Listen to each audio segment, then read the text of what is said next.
Welcome to Slow and Steady, the podcast where you get to follow along as we build products in public. Each week, we'll give you an honest peek into our lives as we share our struggles, our wins, and everything in between. I'm Benedikt, and I'm feeling a little bit overwhelmed. And I'm Benedicte. Today is April 11th. This is episode number 176, and I'm feeling joyful. Woohoo! That's a good feeling. It is. I was saying just before we started the actual recording here that I think that was like 2 weeks before Easter. I had like a mini breakdown where I was like just crashed in at once. I'm like, nothing is going my way. Like, this is not happening. And then I ended up going to my friend's cabin. I was just like, I need to just peace out. And then now I feel like everything is going my way. Except that I do have like 4 jobs right now. That sounds like a lot of jobs. What did you do? Why do you have 4 jobs now? Why do I have so many jobs? So I just accepted a developer relations position at Outseta, which is the all-in-one membership software. Ooh. I'm not sure what our tagline is right now. I need to check that out. I think the current tagline is all-in-one membership software. That is big news, and somehow it doesn't feel like such big news. It feels like it, like a culmination of how it just should be. It was meant to be. Yeah, kind of. I don't know. It just it kind of feels like that. It feels like all my weird, like super weird side quests. I've done so many weird things. Like I had this like body appreciation project where we used Tumblr at one point. I created like crazy thing out of WordPress. I think we talked about that last time. Like I have this like audio guide project that was like WordPress back Jekyll site that rehydrated into an Angular site or whatever. Like I've done so many of those kind of crazy side quests or side projects, or I know, like, and for a lot of positions, like that's not a good thing. Like if you want like, a software developer who's like specialized, that would not be me. Like I specialized at Gatsby, the last years, but then for this position, it's like perfect because the people using Outseta, it's a combination of very non-technical people using no-code tools such as Webflow, or even Card, or you could put it on top of like a Notion, like SuperSo, or like a Feather, Feather, who we had on Slow and Steady at one point, the founder from there. Yeah. So you can put it like on top of these type of content sites, but you can also integrate with code. So you could, use more like a Jamstack types stack, and then you'd use Outseta for authentication and billing, and then potentially help desk and email if you need that as well. So kind of my like weird hodgepodge background that I've been a little like, sometimes I feel a little like, what, like, who am I? What do I actually do? It's like a perfect fit. So yeah. So there's like, things are going my way this year. Or that's awesome. Or this Easter. So, I don't know. I guess it was only a matter of time before you'd start a developer relations position. I don't know why. Why would you say that? Company or another. I mean, let's be honest. Like I mean, by now it's almost a year ago, but I feel like we kind of interviewed you for a similar-ish position. Yeah, a year ago. Less developer focused, but I guess with the same idea of like being more present in communities and stuff like that. Yeah. And eventually we hired Katarina for that job, but like it's been coming. Let's face it. Like it's not. And also, this is weird. Not weird, but I think like 10 years ago, I think it was, we had like a university reunion. Or could it be 10 years? Like Lillian is 8. Was it before or after she was born? I'm not sure. Anyway, but like we had a reunion with my university class, and you had to write something about yourself without saying your name, and then people were going to guess like, who you are. And one of the things were like, in 5 years or in 10 years, I can't remember. I was like, I'll be a developer advocate. And now I am. and like what was I doing with all these other things? But also, I think, ultimately, I think I'll be a better at this type of a job. And I also think I'll be better at like protecting what I want to do and who I want to kind of show up with as a developer relations, developer advocate, developer evangelist. I don't even know what to call myself. Yeah, because I've done so many experience. I know what I like and what I don't like, what will make me burn out, what will not make me burn out. Like I feel like I will be better at this type of a job now than I would have been if I'd just gone straight for it at that For sure. point. So, Yeah. but yeah, it's insane. So now I have the Outseta job, which is 2 days a week, but kind of it doesn't have to be 2 days. It can be like squeezed around. I got the bank job, which is 2 days a week, where I like really need to code something and deliver something before the summer because otherwise I will be embarrassed. And then we are doing a podcast for Outseta and also videos for Outseta, which is basically a 2 day a week job. Okay, you've got 1 day left. Yeah, and then we are doing a road mapping project for Cloud and Ares Gatsby plugins. So yeah, that's 7 days a week. That's 7 days a week. You need a plan on how to go on. I mean, this is fine for a couple of weeks, but this does not sound like a sustainable strategy. Nope. So the thing is, I have had, even though maybe on the show, like it seems like I had a lot of things going on last year, but I didn't really, I did create quite a lot of noise on social media, but I didn't really have any larger, well, we had Cloud and Ares, but we didn't have like a full-time income generating stressful projects. So I feel like I can do like 2 months of a little bit of craziness if I take care of myself. But that's about it. And then it's summer, and I usually take it pretty slow during summer. So I think I'll be fine, but I'll have to be mindful of actually doing like my exercise and my yoga and going dancing and all those things so that I don't end up in like another mini panic attack.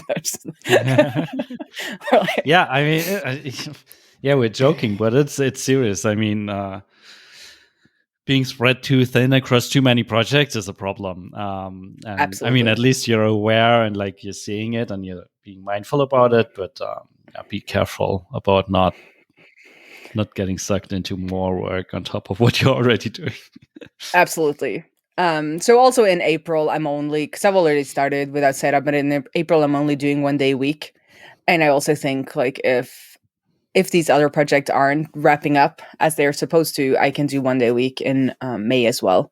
So like, I'm able to manage that a little bit. So yeah, because I did create this video for Outseta, and it's really good, but it took a lot of time. And it didn't just take a lot of time, it just took so much out of me. This was why I was frazzled that 2 weeks before Easter or something. Because like I was procrastinating on it because I hadn't found the angle. Like, like you're saying about the coding, like it's not like I was like trying to like make it, but like I didn't want to make it because it wouldn't be a good one. Yeah. And then it Didn't finally click yet. dawned. Yeah. And but then it took a lot longer because it's more edited, it's faster. There's like more things happening on screen. It's not just like, look at me code for 16 minutes. It's like it's a edited 4-minute video instead. Remind me again, what was that video about? I'm sure you told me in the past, but I'm totally blanking on it right now. Yeah, so it's a video about the 3 ways you can do search with Outseta. So that would be partial matching, like like you would regularly would do with a database, and then it's their fuzzy search option, because they take the Postgres database data and put it into Elasticsearch for you, and then you can use Elasticsearch features without knowing that it's Elasticsearch. And then there's the third option, which just came out, which is semantic search, which is really interesting, where you use OpenAI embeddings, which I've now learned is like a vector representation of knowledge. And I can't even I can't even visualize it, but it's like, it's a vector of the knowledge in the like knowledge space, which is just mind-blowing. Anyway. And then to be able to search with these vectors, you need something called vector search, which is a separate algorithm, which they now provide.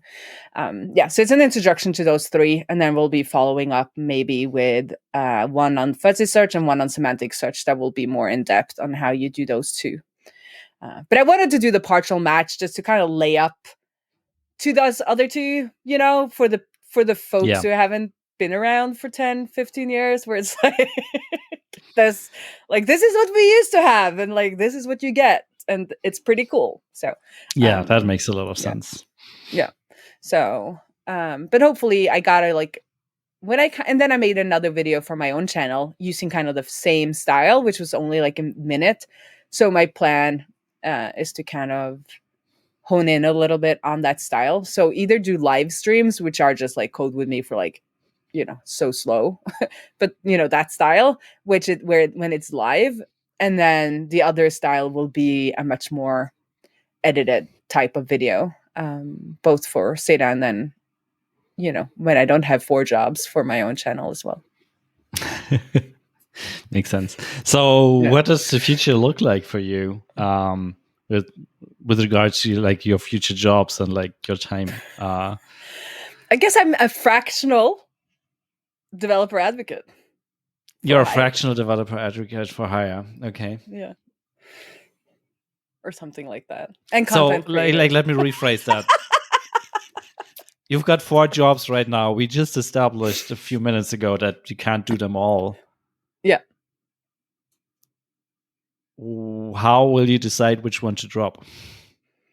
So I'm thinking that I'll do the project that I'm handed at the bank, like when it's in production, I'll probably quit that engagement, like get it to production and then quit that engagement. And then with Cloudinary, that's a project, so it's done by the summer.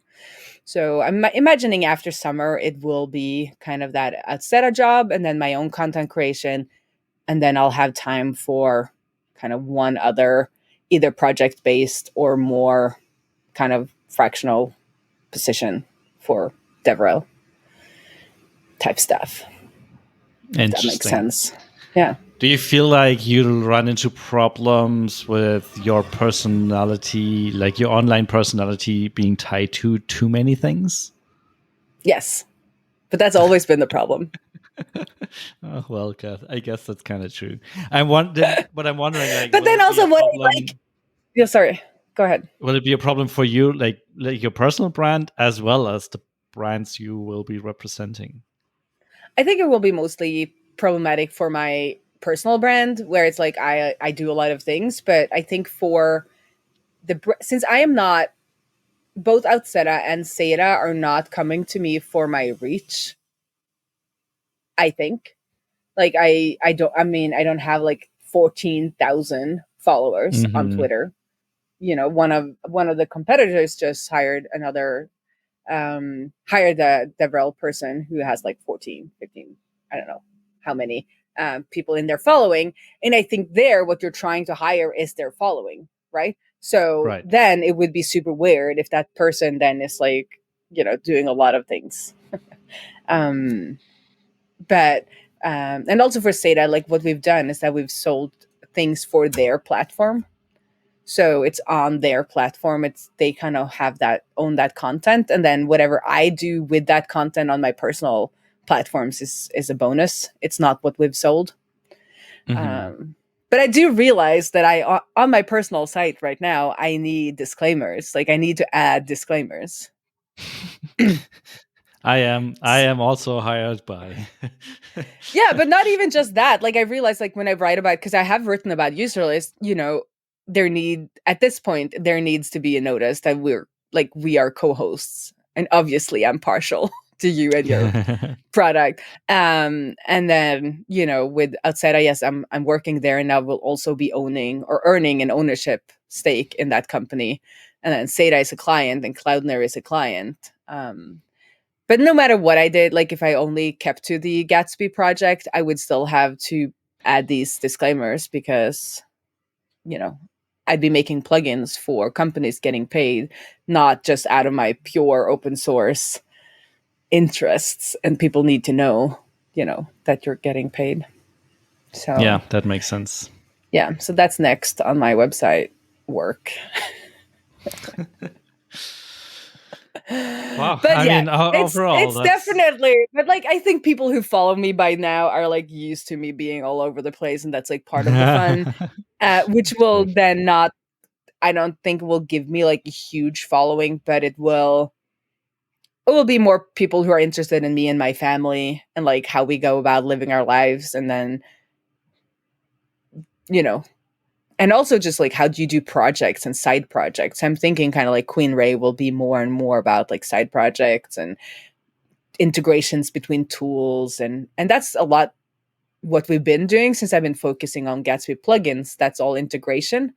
So I guess my personal brand is like integration and projects, or like duct taping together side project, or what I'm saying these days, jamming together side projects, so that I nudge towards the Jamstack kind of community. But who knows? And I yeah. don't think that side of me is gonna go away. Like I'm never gonna And be yeah, I'm and it never gonna shouldn't, be I that guess. one person, like that person with like one personality. It's just not happening. I've tried. Nice. Yeah. But for the people watching this, I'm now wearing my slow and steady dress, and then I have my queen dress, and then I got my queen crown, and then I got my like dress, and then for the Seta content, I'm wearing the Seta t-shirt, and then I guess for Outseta, I'll be wearing my Outseta t-shirt, and I'll be getting Outseta earrings made. So just Nice. mhm. How do you work with the headphones on though? Well, for like, for them, it will be mostly edited videos, I guess, if I'm going to make videos. Okay. So then you can see well, maybe I'll do necklace then. I don't know. I don't think people Yeah, notice, sorry. but I notice. It's like a little bit to just like get me in the right frame of mind, Yeah, it's just I like put guess. the hat on, right? Mm-hmm. Maybe now Be set like, a hat. well, maybe, well, I don't know. You're not a hat Anyway, that person. I'm not a hat person. Look at my hair. Like I'm not for the people listening, like I have very messy, long, curly hair. So hats are not kind of my thing. Yeah, Um, fair enough. yeah. But what's up with you? We talked a lot about me, but this is a big announcement, and it's not official until this podcast goes out. So for the people watching live, you're like, shh. Don't tell anyone. Right now, it doesn't look like anyone's watching. But anyways, Well, on Twitter, people are um, watching. right, and that doesn't show up in the accounts. Well, whatever. Anyway, Congratulations on the new job, and I'm excited thank to you. see how this plays out for you. Keep us Mm-hmm. posted, and yeah, good luck with everything. So on my side, yeah, last week has been super weird and stressful. We had a family emergency, not well, a family situation that required most of my attention in the week before Easter, and that caused us for one to skip like the recording of this, but it also meant that I didn't get anything done last week. Um, but yeah, that's over. Things have been dealt with. Well, that sounds kind of horrible, but anyways, this is a thing of the past. Basically, It's a bit of a scrapping. fast, and I gave you a gold star for impromptu and very well accomplished adulting last week. Thanks, yeah, thanks again for that. Anyways, that hectic week is over. We had a good Easter vacation break, sort of type of thing. Um, and now I'm back to work and basically picking up the work that got neglected last week. So it's still a little bit still will take a few more days for me to be like back in productive mode, but yeah, getting there. Anyways, because we skipped last week, and there's not really anything to tell about last week. The week before that was pretty good though. We finally rolled out the backend side of things for the new reporting implementation, and I'm happy to report that nothing broke and it's working and it's reasonably fast. And we also figured out how to make it super fast. We just haven't implemented yet, but yeah. So overall, it's a success, I guess. It's doing what we set out for it to do, and it's well within the performance constraints that we wanted it to land within. So I'm super happy about this. We already started launching it to, or rolling it out to, a couple of beta customers, and feedback has been mostly positive. Sure, a couple of people mentioned, hey, there's analytics for this missing, analytics for that missing, and we're like, yeah, sure, we know. Like, this is like step one. Please bear with us You're not until we getting it fix all at the everything. first. But part of this, or like the majority of this project, was getting the building blocks in place, so we are able to roll out more things in the future. And I guess that's what's going to happen over the next couple of weeks.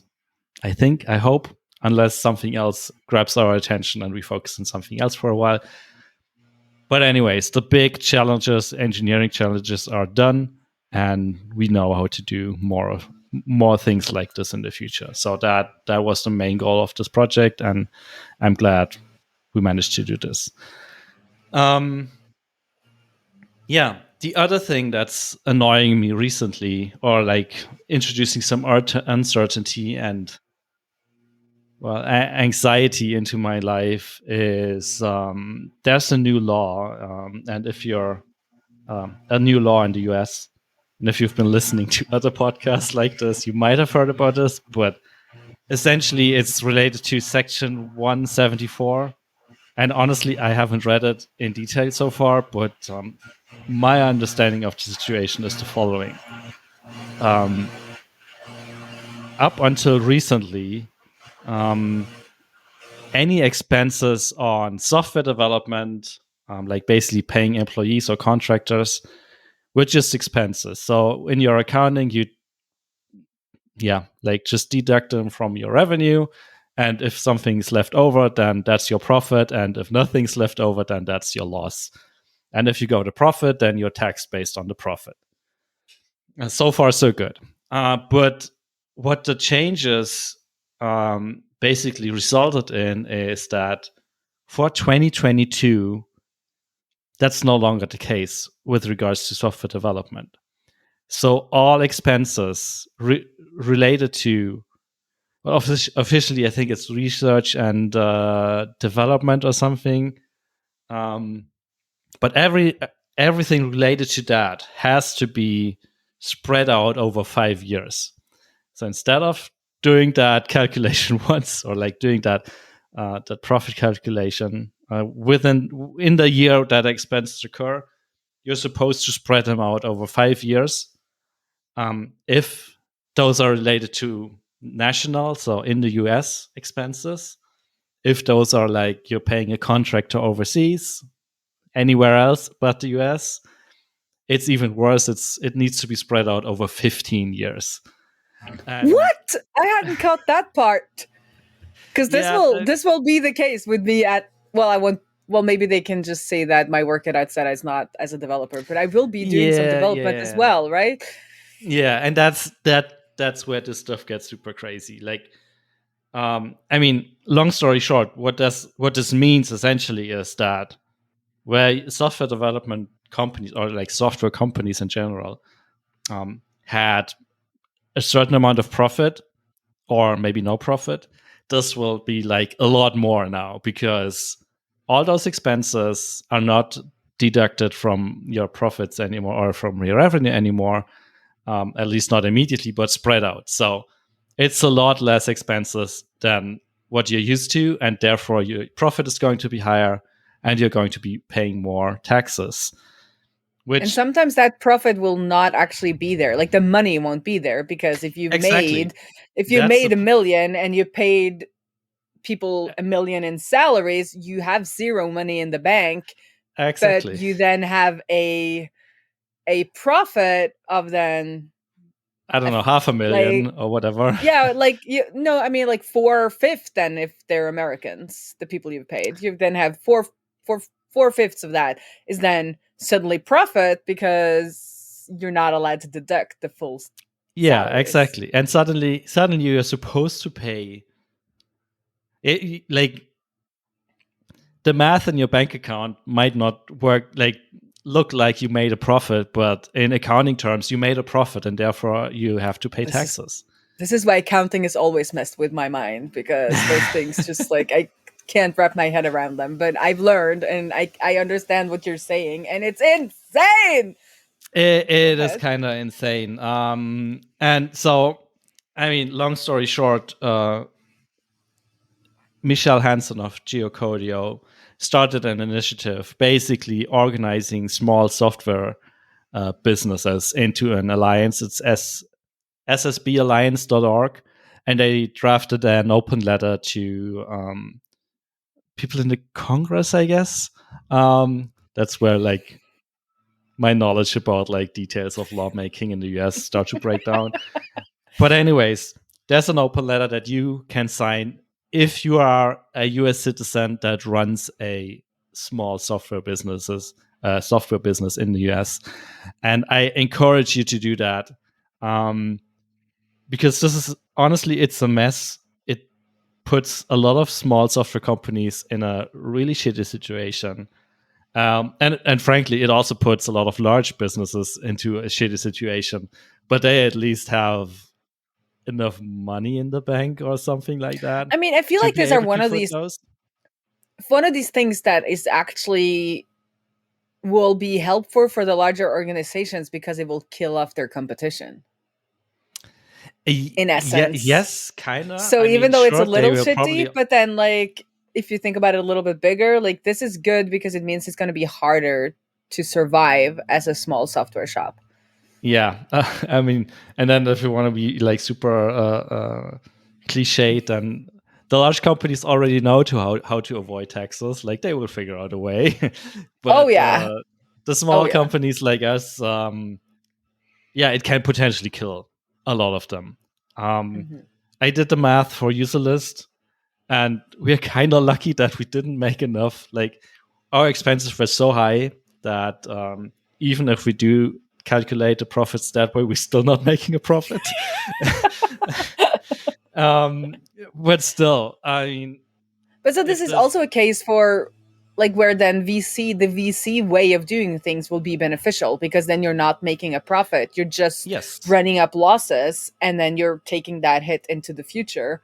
While bootstrapped or self-funded or whatever you want to call it, companies will be the ones that yes, are more hit because the founder's time, like if they then take, well, maybe with the founder it would be different if they don't take a salary. I don't know how this works in the US, but if there's like another software developer at least, or like they contract out some things, all of that will then be expenses spread out over five yeah, years or yeah. 15 years if it's overseas. And I mean, So it's what like it essentially I feel boils like down some to. VCs have been doing, they're like scared of people not going the VC way, so they've been like lobbying. So, for people who listen to this show for a while, I just wanted to note that they're now doing road work while they haven't done road work since the last time we recorded. So I'll stop Right. interrupting you and just turn off my mic. Yeah, well, I mean, there's not a lot to add, but essentially, go to that website ssballiance.org. Let me double check that that's actually the thing. Yes, SSB Alliance, so Small Software Business Alliance. And if you're like, if you're a US citizen, please sign that letter. I think it's going to be sent in the next couple of days, but the more signatures, the better.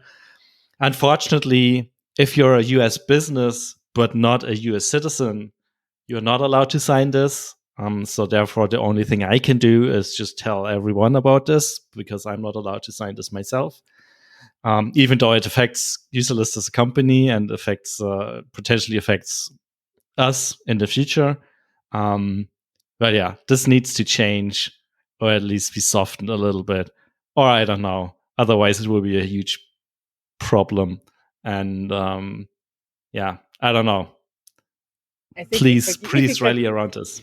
if you can hear this over my craziness that's happening here now, and my mother just like walking in here, I'm like trying to. This is not. There's two people blowing stuff outside and another machine. It's not Like too like, at least on my side, it's not too bad. it, So just okay, so I continue. got my settings right then because this used to be a problem. Anyway, I think Michelle Hansen said that everybody was expecting it not to pass or something. Like it was supposed like a Yeah, little. footnote it was supposed to be like not a part of this bill, and then it ended up being a part of the bill. So most of the tax people or accountants in the US have kind of just skipped on reading up on it Yeah. because it wasn't supposed to pass, or which Yeah. sounds a little weird. But so it's like taking everyone's by surprise kind of after the fact, and Yeah. like when Kind of. people are starting to file their taxes, not like when it was happening. It shouldn't have been a law in the first place, but I guess the assumption was that it's going to be rolled back. But for whatever reason, that didn't happen. And there's now a petition, or like what's the correct word? Like a new law was introduced that's aiming at rolling this back, even retroactively. So it would still apply for 2022. But now it's a matter of like moving that forward and getting that voted on sometime this year, as soon as possible. What we did for Userlist, like we filed for an extension. So we didn't send in our tax returns this month. We will be waiting until October with the hopes that it will be rolled back. But what I learned is this approach only kind of works for us because we wouldn't be making a profit in 2022 and therefore wouldn't be liable to pay any taxes.